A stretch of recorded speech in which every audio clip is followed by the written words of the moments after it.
like coaches need coaches. I think you and I have had this conversation in the past, is coaches need coaches. It's like, just because like you could be the greatest person on the planet and know everything, but like you had somebody help you.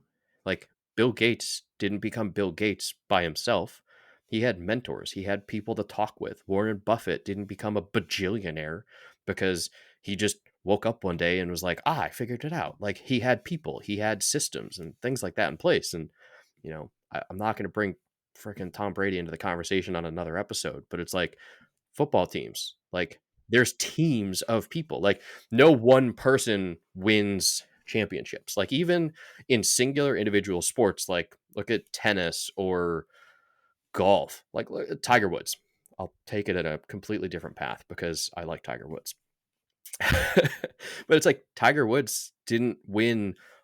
Like Tiger Woods didn't become the greatest golfer of all time by just picking up a golf club and swinging it. Like he has a swing coach, he has a nutrition coach, he has a fitness coach. His dad was coaching him. Like he has a team of people that are supporting him in being able to be Tiger Woods. Like Tiger Woods didn't become Tiger Woods just because he decided to swing a golf ball or swing a golf club really well. Like he learned how to do that with a team of people. And I think that that's where, to bring it back, is like that community sometimes is your coaches, your teachers, things like that. But a lot of times it's, other guys like you and I, like we, became kind of friends over the mentorship of Fitness Pro Mentors. And that's just like, that's a community of people that all are like-minded. And it's like, are we technically competing with each other? Maybe. But at the same time, like I would rather be in a community with 1,000 other fitness coaches that have, I could be in a room with 1,000 fitness coaches that also coach dads to lose weight. And I would never feel intimidated because I know that there are a billion dads in the world and I could learn something from one. If I learn one thing from one of the other people in that room, I am a better coach for it. And that I think is a big one, is like, just because you're like, you have your own stuff going on, but the ability to have that community, somebody else might be going through the same thing that you're going through and you can create a bond, or somebody else might have already gone through something and be able to help you with the same situation. And like vice versa, is like you might be able to help somebody going through something because you can be like, hey, I've gone through this. Like I was just texting a former friend. He finally, like he just had his divorce finalized. He's a dad of 4 and became divorced. And he was texting me. He's like, co-parenting sucks. Absolutely sucks. But ultimately, like, I'm glad that like it's over with, it's done with. I've moved on. I like my life is moving forward and we're like, everything's good.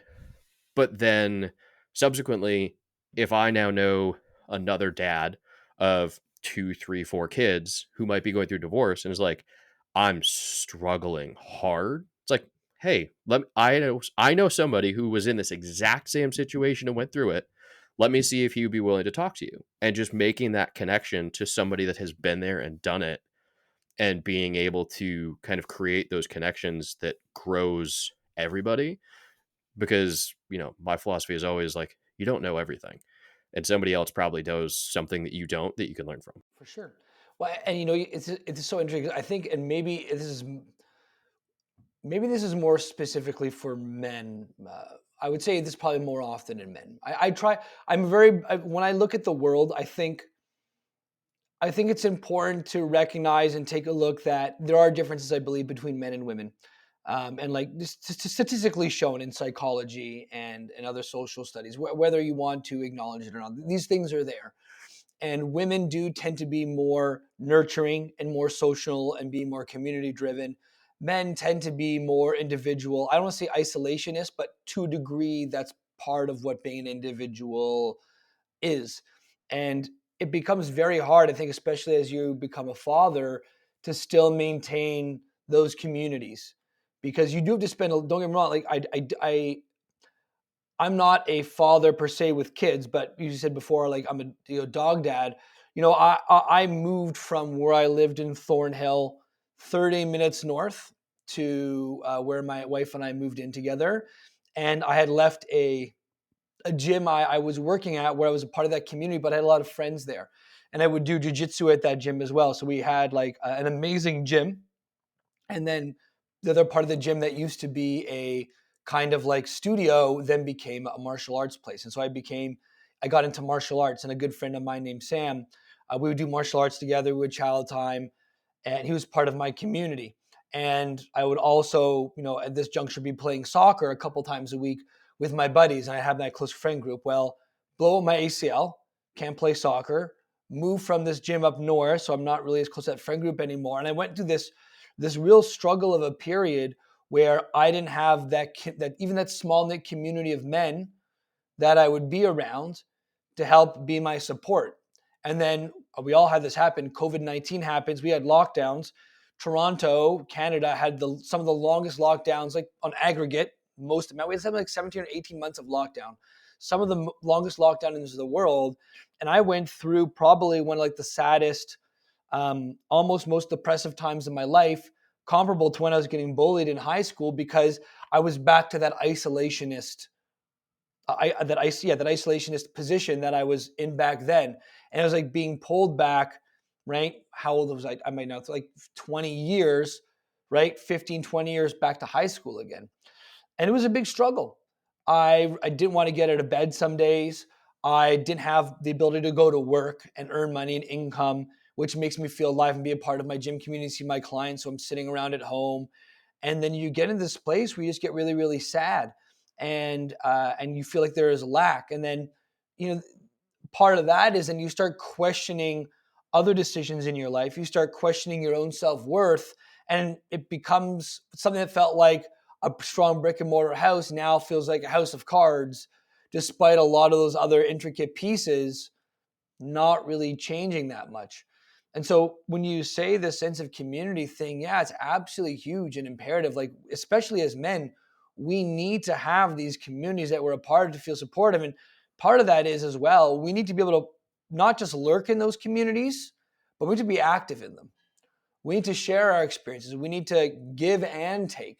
We can't just be a bystander on the sidelines. And like, don't get me wrong, some days you're not going to want to say anything to anyone, and that's fine. There's nothing wrong with that. I don't want anyone to listen to feel like I'm making them wrong about that. But you will find that if you have a goal or objective or something that doesn't feel good in your body, that you're trying to move past that by taking new actions, you will be more successful just by being a part of an active community. There's really no way to get around that. And it kind of comes back to the old adage that you are the culmination of the 5 people you spend the most time around. It's probably not necessarily wholly that accurate. Do you know what I mean? But successful people hang out with other successful people, right? Successful, right? And I don't know if we want to even define what that is, but other unsuccessful people hang out with other unsuccessful people. And sometimes the hardest thing to do is to not be the crab in the bucket. I'll end with this kind of little story or analogy here. I had a friend who I would go fishing with. I told you, in that pond and ravine by my house growing up, and he was a really good kid. And I knew him from when I was 5 years old and he was 4. And we were good friends up until the age of 22 or 23. And that was a really like a lifelong friendship at that point, right? We don't really remember things before the age of 4 or 5. We kind of, our memories much served to remember things much later than that. But I would spend, multiple times a week at this kid's house. We'd have like sleepovers. We stay up till 1 a.m. And when you're a kid, that's a big deal. And we do all this cool fun. We play video games. We do all this stuff. Like, it was my going to see Movie Buddy, and you know how much I love movies.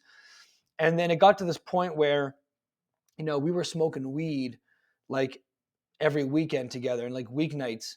And I got to this point where I was getting, I wasn't going to the gym as much. I was eating more pizza, so I was gaining weight again. And it got to this juncture where, is this friendship serving me in the way that I want it to? Do I want to spend my Saturday nights smoking a bong at 7 p.m., ordering a pizza, playing video games till I'm numb, and then waking up the next day hating myself and feeling sad and full of regret? And so that was one of those relationships where, I didn't have maybe the social tools that I have today to recognize it, but I managed to, maybe almost by a happenstance, start moving myself away from that relationship. And I found that I started replacing that with, the people that I would work out with, or like my soccer buddies I would see more. and my life took this big directional change. And this is what I would say to anyone who's starting their fitness journey or is struggling, and needs someone like Spencer in their corner, which is, if you have two ships and they're side by side and they're going straight, they're going to the same place, and they're going to be meters apart. But you take one of those ships and you put just a degree in a different direction, hiring a coach, you know, 20 days from now, maybe they're not that far off and they can still see each other a little bit. But you take that small degree change and you take that over years, even just that 1 degree over years, you're in a totally different location. Is the difference between hitting England and hitting Africa if you're traveling across the water. And this is why these small little choice and decisions that you make are so important. And it's why choosing who you surround yourself with is so important, and being active and making new decisions and new choices, even if you're failing over and over again, is so important, because it's going to take you in a different direction. And even though the changes might not be overnight, 5 years from now, 1 year from now, 6 months from now, 50 years from now, you'll be so much happier and fulfilled because you started doing things different and you didn't let insecurities, the people that you were hanging around with, any negative influences control your life. You said, I'm going to be in charge and I'm going to take this ship in a different direction because I'm piloting. There's going to be rough winds some days and turbulence, and that's going to put you off course a little bit. But that's